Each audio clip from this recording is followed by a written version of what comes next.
dice. You never know if it could change your life. Take a chance, you're neither wrong or right. You never know if you don't roll them dice. You better roll them dice. You never know if it could change your life. Hello, everyone. This is Rob, and this is Dungeon Master of None. And I have with us today a very special guest, Caleb Stokes. Hi, Caleb. Welcome. Hi, thanks for having me on, Rob. They've decided to do all of the construction work outside of my door. So. That's okay. They're doing. Everybody decided this was the best afternoon to do yard work for some reason. It's a Tuesday, some Monday. It's a Tuesday. Anyway, that's fine. That's what happens. Caleb, you're a RPG designer, writer, creator, developer, a Kickstarter extraordinaire. You're also a fellow podcaster, from what I understand.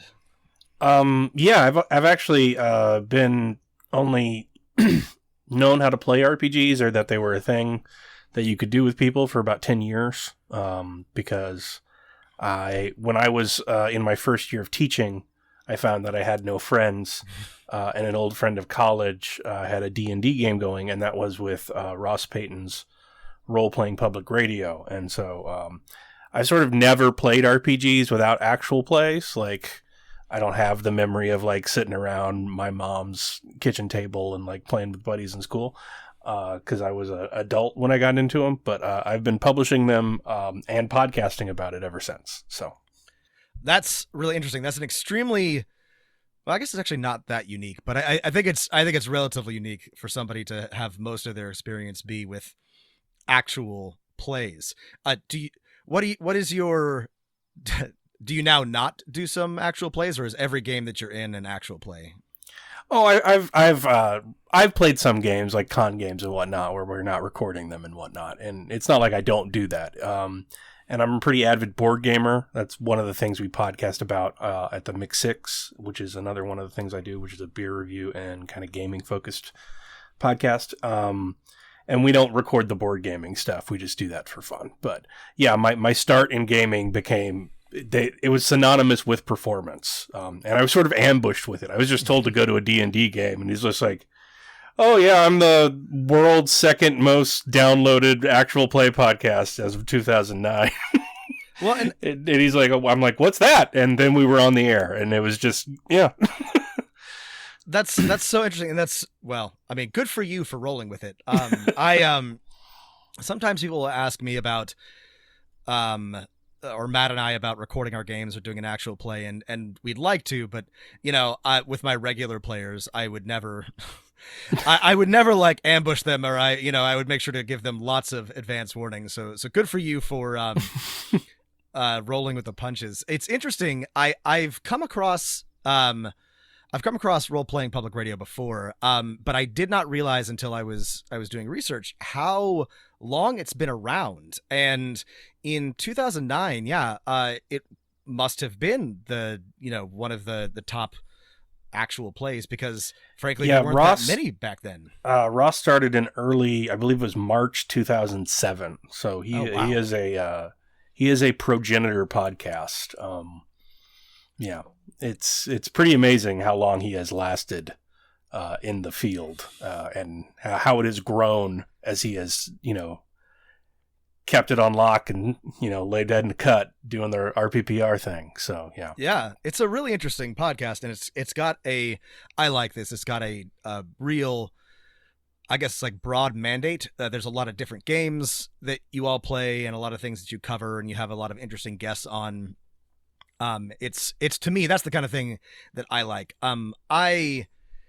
It's fascinating. Obviously, actual plays are huge these days, but Critical Role only got its start in 2013, 2014 or something like that, and before that, it was a much thinner field. It came to the point at RPPR where I was getting so into gaming and writing my own stuff that there was only just so much you could force upon people in one RSS feed. Right. And while I still work with Ross, I've also gone full-time recently. This is my first couple of weeks being a full-time designer. since I've quit my job in education. So yeah, now I'm doing it all kind of on my own and in multiple projects for multiple people and myself and Kickstarter and stuff like that. Yeah. Yeah, so. I was going to mention that. You just launched your own tabletop RPG company. Yeah, what, just a couple of weeks ago? Hebanon Games, right? Well, I've launched it on Patreon. Okay. And there we are doing all of our playtesting and all of our playtest documents live for people who back as a per creation thing. Because Hebanon Games has been around for a while. When I wrote Red Markets, that was under the Hebanon Games imprint. Oh, gotcha. And that was like 2016. And part of the reason that was so successful, aside from the generosity of the nice people who backed it, was that we had done at least 2 full campaigns at that point as actual plays on our PPR. So you could listen to not only the entire game's rules in like a final form before you backed, but you had seen those rules develop.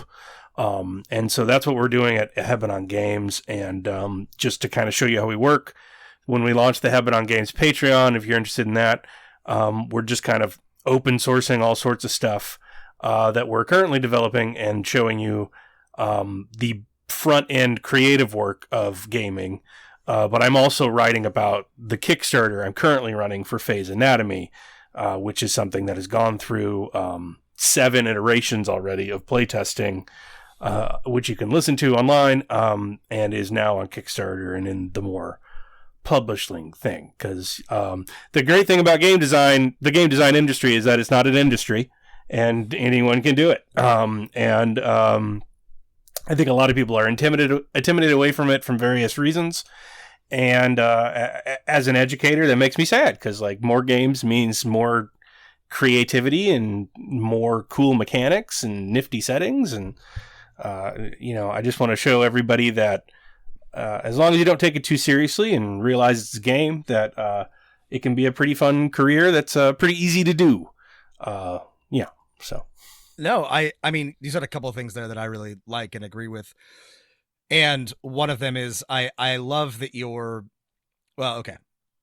It's okay. Sometimes people do this the other way around, but as somebody who plays a lot of TTRPGs and board games and backs a lot of them on Kickstarter, sometimes you don't know what you're getting. And sometimes it's not clear that the people doing the Kickstarter know what they're doing until they've done it. And I really, I know that this is extra work and extra upfront effort for you, but I appreciate that you play test it and you actual play it for people so they know that they're getting. That's a commitment to the actual process that I really like. And it's scary to kind of put that money on the line up front. But my first Kickstarter was like Ransom. We just released it for free. And I didn't have anything done before I started. So I really think it's just a matter of like the public goodwill was burned through by Kickstarter bad actors. And now we sort of all have a higher hurdle to clear, whether it's fair or not. Yeah. But also you make stronger games by testing them. So yeah, you do. That's kind of why we're switching over to a dual Patreon Kickstarter model. Because we can have those, micro donations and crowdfunding to fund the scut work of like, well, let me copy the Google Doc again. This one's iteration 70. And then you just weep as you change a few more things around. That doesn't make a lot of money while it's happening. And that takes time, and that takes, yeah. Especially and then once it's ready, then you go to Kickstarter. Yeah. Mm-hmm. You're also right. I appreciate that you said that it's something that anybody can do, and I think that that opening up the game design, the TTRPG industry to new people, in the last 5 to 10 years especially, has been nothing but good. Great ideas, and people realizing that anybody who wants to and is serious about it and has the resources can launch their own game. And there have been a ton of really, really good, unexpected, small and medium and even large size games. And I think that's terrific. I'm really happy with the growth of that. So so like we mentioned, you have your own TTRPG company. You just went full time. That's very exciting. Do you want to tell me what that looks like? I'm very curious. Full time in this field is rare and interesting, and I'm curious how you got there, what made you decide to do that. What's I know you're like just now into it, but tell us about that. Yeah. So let's keep in mind this is 2 weeks in, so this might be like the last message of a man destined to go live under a bridge in a few weeks. Well, as far as anybody knows, as of the recording this podcast, you're a huge success, and yes.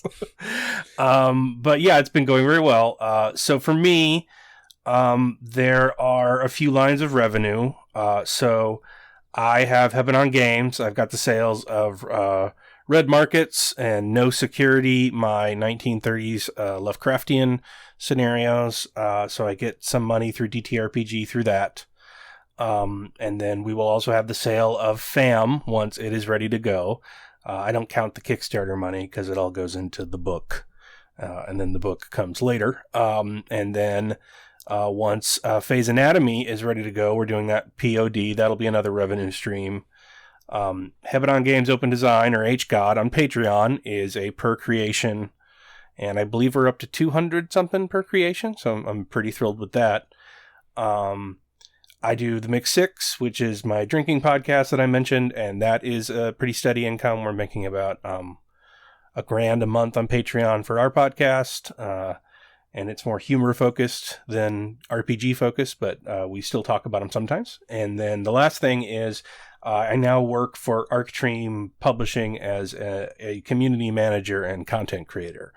So I've launched another Patreon called Delta Green Dead Channels for the game Delta Green RPG, with the cooperation of Det Weiler and Tynes and Shane Ivey.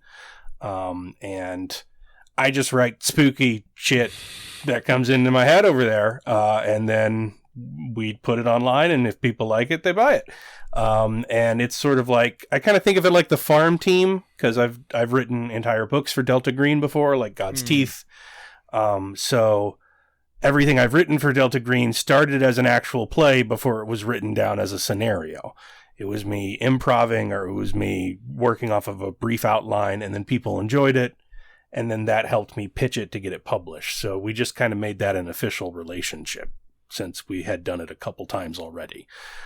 So I run stuff through Delta Green Dead Channels. If people like the drafts and early stuff of it, then we start making it into a full-time scenario. So it's a lot of things, Caleb. Yes. I'm very impressed. I feel like I have too many. I'm juggling too many things sometimes, but this is a lot of different areas of expression. Which I think is great. I'm very easily distracted, and so I also do a bunch of things. But this is a lot of different paths that you're working on. You mentioned a couple times. I'm not going to beat around the bush. You're launching a very cool Kickstarter right now, Phase Anatomy, which I do want to talk with you about later because it looks great. But before then, I did want to bring up, you just mentioned Delta Green, which is extremely cool. And for our listeners who are mostly, I think, D&D players, but interested in other systems and other settings, can you talk about sort of like what Delta Green is? So Delta Green is a RPG that's been around since the early 90s. It started as a very X-Files emulating game about federal agents as a conspiracy within the government, fighting against Lovecraftian horrors that they had to both protect people from and protect them from knowing about, as the very ability to perceive them is enough to strip sanity from the human mind. And that game has evolved. It is sort of a, if I had to put it into a elevator pitch, it is techno-thriller Lovecraftian nihilism. You have all the tools ever put before you in the NatSec security state. You can call in a drone strike. You can jam people up with fake charges. You can be the most corruptest G-man that's ever touched foot on Earth with the biggest, baddest guns. But it doesn't matter if you get sucked into Carcos. Right, yeah. Yeah, so it is a game of very dark, nihilistic raging against the dying of the light, as futile and hopeless as that fight is. Bad men doing bad things for what they think are good reasons, but are really useless reasons. Yeah. I love Delta Green. I've never had a full campaign, but I've had the opportunity to play some one shots at cons and things like that, and it's fun. I love that. I love losing. I love going insane. I mean, Matt and I's probably our second favorite or most common played RPG after D&D is Call of Cthulhu. So if my character sees something horrible and loses his mind or gets eaten by a horrible entity or monster from somewhere, that's a good game for me. I enjoy going into my RPGs expecting dramatic nihilistic failure. So Delta Green is a ton of fun. This is a totally off the wall question, but do you know what SCP is? Yes. Yeah, I'm quite a big fan. I know a couple fan? people who are admin over there. So I'm a huge SCP fan. I never really thought about it, but I was just thinking there's some thematic overlap between Delta Green and SCP that I hadn't really thought of until we were just now talking about I think I can't remember the number of it, but there's a couple of SCPs based on like scenarios we did that somebody turned in. It doesn't surprise me at all now that I can't remember the exact number of it, but I was very flattered to be mentioned on there. To be mentioned. So you're creating for Delta Green. You've also got some independent games, and I really want to talk to you about Red Markets because this is really the sweet spot for this particular podcast, which is role-playing games, horror, and economics, socialism, and material. This is great stuff. So tell me about Red Markets, and you can give me the elevator pitch or. So Red Markets is available through DTRPG and print through IPR. It is a game of economic horror. You all play takers. So the zombie apocalypse happens as we all expect it to. Absolutely. But as we all should expect it to, the apocalypse is, like everything else in capitalism, unevenly distributed. Some places get more apocalypse than the others. And when it turns out when you abandon large swaths of the world to the dead, there's a bunch of stuff that you need if you're going to maintain quality of life. That's over there. Like, how do you have states? Do you still have the same number of senators if they don't have a living population? Who owns and inherits what when grandma becomes a zombie? She's not buried yet, but, and then there's people who are abandoned in those spaces that need to survive. So in Red Markets, you play takers. You are people crazy enough to go over the fence and get what people need, either for your side, the loss, the people who need drugs, food, water, third world problems, and the people in the recession who need crypto coin and, deeds to former properties and stuff that you can't do anything but light a cigarette with. It's really a poverty simulator with zombies in it to keep it from getting too real.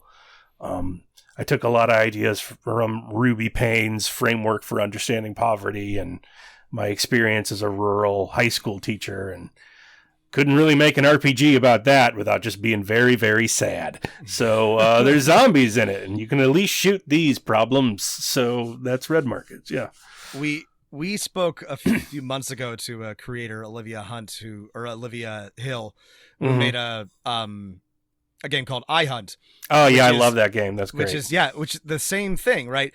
It's really about poverty. It's about gig economy. It's about trying to make it in an increasingly cruel capitalist system. But oh yeah, she beat me to it. I had monsters. No, I love it because it's the same approach, right? It's you want to talk. I had a whole supplement that I was going to write called Hunt for America, where if you killed vampires, they'd forgive your student loans.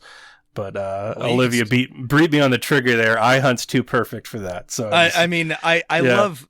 I think that's so interesting because I also, I like to approach things through games much the same way, and iHunt really appealed to me because as somebody who has struggled his way through the gig economy more than once, it was fun and appealing. And so you trying to sort of model, but also, not make it miserable, your, rural teaching experience through this is really, really interesting.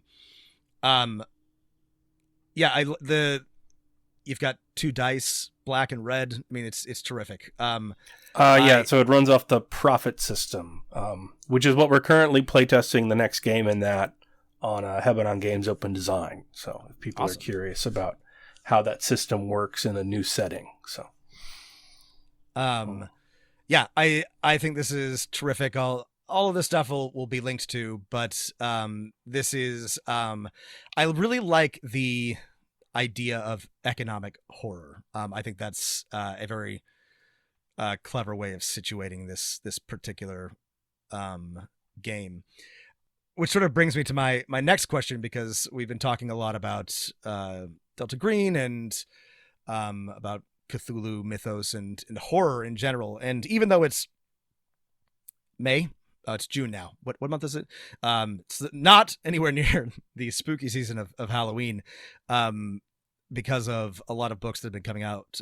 We've been talking a lot about horror on this podcast and our approach to it and running games. And I guess I'm sort of like wondering what your experience is playing and running horror campaigns is, and I guess how that differs from your standard, I guess, Dungeons and Dragons, power fantasy type game. How you approach that differently or how it plays differently.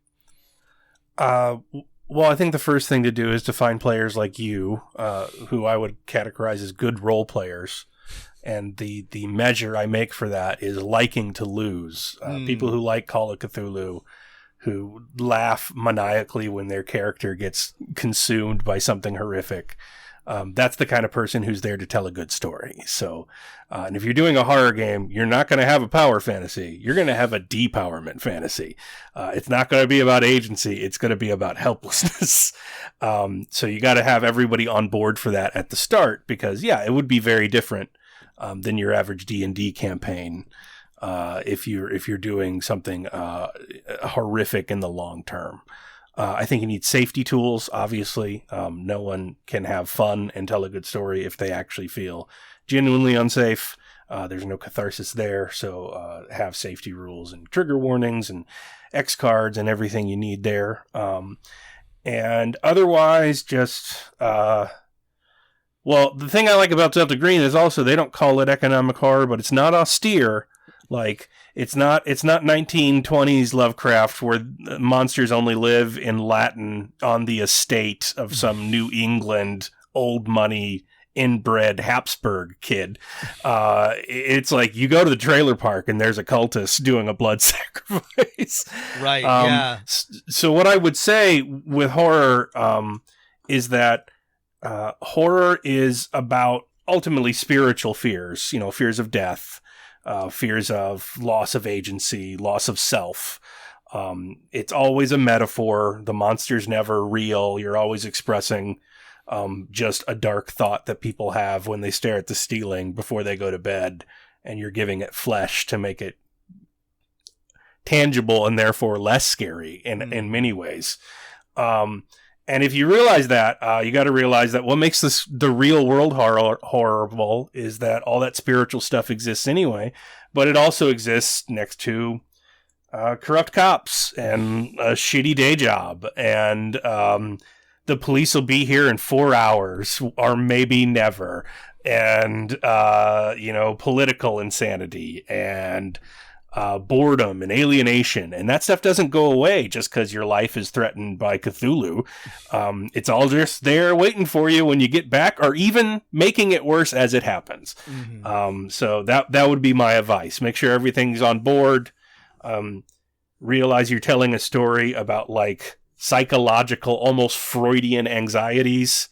But once you have some sort of metaphor to move that, ground it in the real world, because that's where all the shitty stuff happens.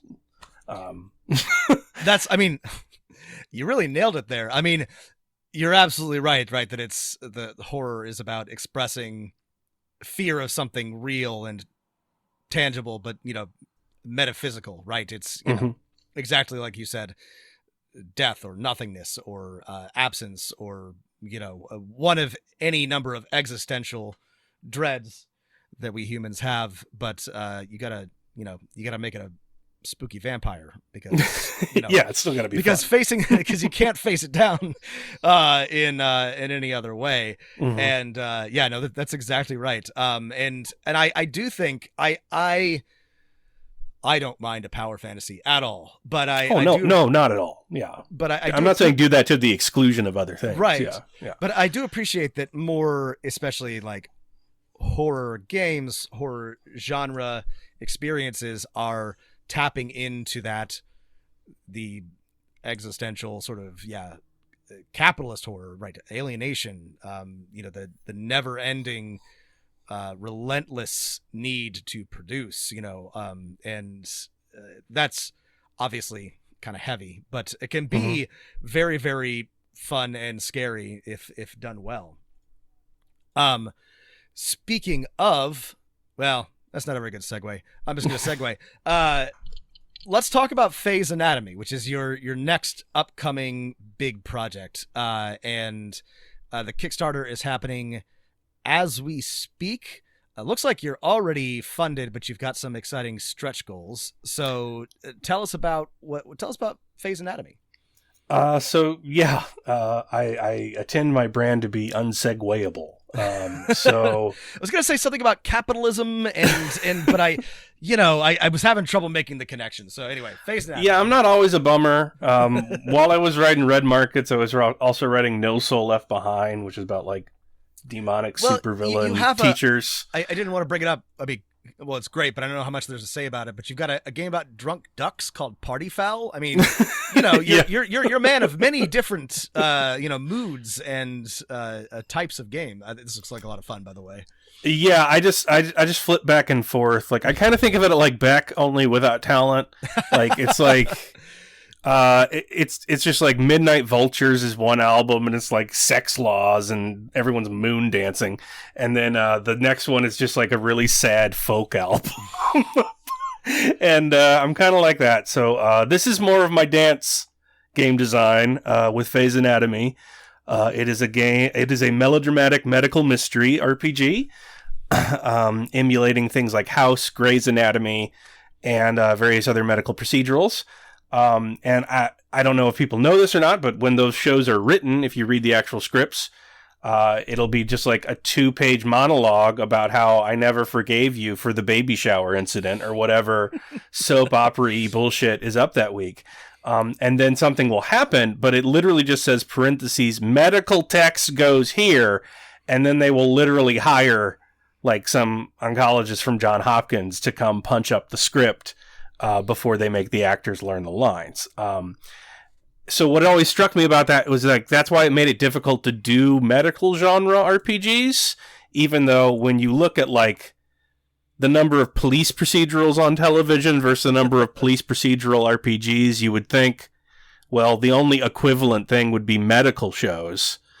In terms of by sheer mass, but we have a relatively few. We have The Ward, which is a great game, but we have relatively few melodramatic medical soap opera RPGs.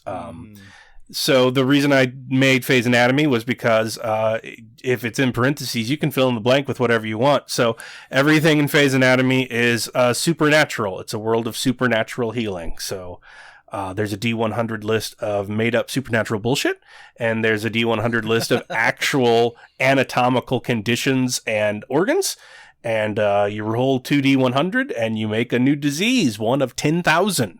And it will give you a list of symptom tags for the person playing the patient to role play. And then the people playing the providers have to do sexy, irresponsible doctor things in order to figure out the logic puzzle, make a diagnosis, and save the patient's life. That's terrific. And it's funny, I didn't know that about the scripts, but this might be apocryphal, but that's a bit how, like, in the first Star Trek, they would just like write technobabble in some of the screen, like the positronic quantum, and then somebody would come back later and write the positron reactor is polarity reverse. Anyway, that doesn't surprise me at all. And I think you're absolutely spot on. It is funny that we don't have more. You mentioned police procedurals, but explicit police procedurals, but especially like medical procedural games, because and this is not a bad thing, by the way, they're formulaic. They're incredibly formulaic. Like every ER, Grey's Anatomy, House, they really, like, almost every episode has a very, very simple, straightforward structure.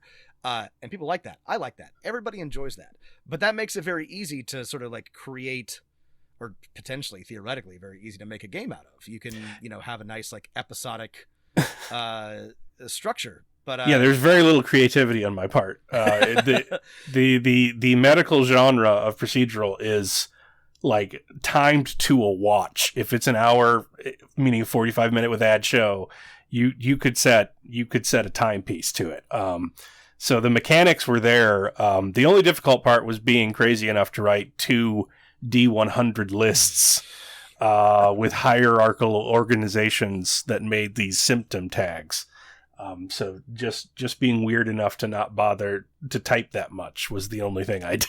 Mm-hmm. The game, because it is formulaic, you can play it in 90 minutes. We have a website that we are hoping to fund. That means it can be just played online. And if we get it funded enough, we hope to make it mobile. So pre-COVID, my plan for Phase Anatomy was to make this the convention game. Like, load it up on your phone. You don't need the book. If somebody's played it before, they can teach you the rules. Your character sheet tells you everything to do, and just play the weird supernatural doctor game. But we still kind of have that going. So you could play it with the book and character sheets and dice and traditionals, or you could just play it online. And it's 90 minutes. It's a gas. You're just making dumb jokes with your friends. There's nothing to prep. The book does everything for you. So,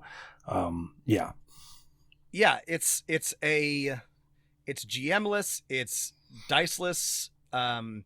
I'm looking at, you've got a great example here, right? You basically, on your big chart of diseases, you've got a supernatural side, and you've got a natural side, and you combine them, and you end up with, your example is great, transubstantiative trachea. Yeah, you need that. You don't want. Yeah, we're gonna have to get that taken care of. We're gonna have to listen.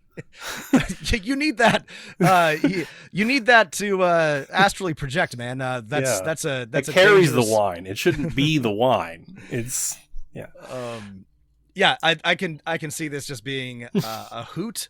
Hopefully, post-COVID, I'll have a chance to play it at a convention. So I mentioned, and I'll put this in the show notes, but it's currently being kickstarted, and this episode will probably go up this week. Let's see, you have 19 days to go as of June 8th, so I guess end of June, and lots of cool stuff happening here. And if you're listening and you're interested, please back. There are many people who are doing the remind me when it ends thing, and we can see that now. Thank you for putting them on the dashboard Kickstarter. And if even half of those convert at my lowest tier, we'll still get like $5,000 more from where we are now. But if you back now, I'm going to have to announce more stretch goals like medical illustrations. Jessica Nugent is working for us now, and she is an actual medical illustrator. So we got her to stop wasting time by actually, helping people learn how to heal actual diseases. And now she's just going to draw a bunch of made up bullshit in my book, like what happens when you get a Fey egg and your inferior vena cava, or what does narcissistic Ebola look like? So we will make a much cooler book and a much cooler product if you guys back, and everyone will get it. It's POD, so the more the merrier, literally. So yeah. It looks great. I've backed it. I can't wait to see. Oh, thank you. How this turns out. Well, that's what we do here. We back people. I mean, this is great. Anyway, I'm let's see, what's the right word here? I'm an enjoyer of medical dramas. I have not as much of an enthusiast as some people, but I watched an awful lot of ER and Grey's Anatomy and House back in the day. And so I'm just tickled by the idea and would absolutely love doing an over-the-top game like this. So I can't wait for it to come out. And we will have the rules released and hopefully the beta for the website released the second the Kickstarter funds clear. So and it won't have all the art or the layout or any of the prettiness that we're hoping to make with the Kickstarter until we get about a year away and get all that stuff sorted out. But people can start playing immediately once the Kickstarter is finished. Awesome. Well, we'll keep an eye on it and we'll shout it out. And I can't wait to see how it turns out. I feel like I could talk to you about these things all day, but I'm trying to stay focused. So, what is there anything else? Obviously, there's about 1,000 things that you're working on, but is there anything coming up that's particularly exciting for you, or anything that we should keep an eye on? Anything you want to either promote or tease that I didn't already cover? Oh, I think I've shamelessly self-promoted myself enough. There's quite a bit going on, and I'd appreciate any support anybody has for any part of it. So, okay. But yeah, I've mentioned pretty much everything. But the Phase Anatomy is time-stamped, so okay. The Patreons will be there, but Phase Anatomy will be done as of the 28th of June. So get it while it's hot.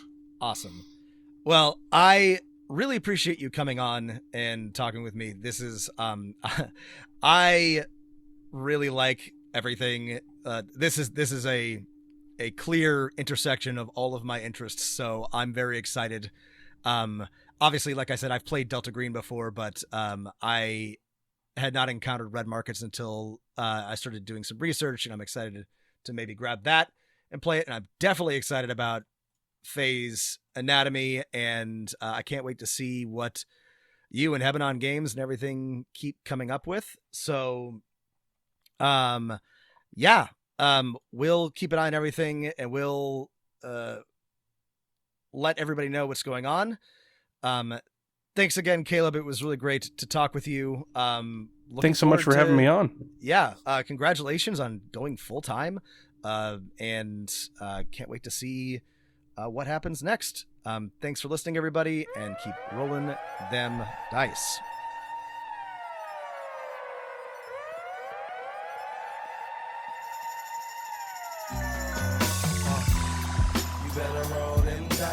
You never know if it could change your life.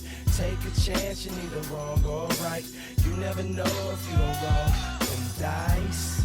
You better roll them dice. You never know if it could change your life. Take a chance, you're neither wrong or right. You never know.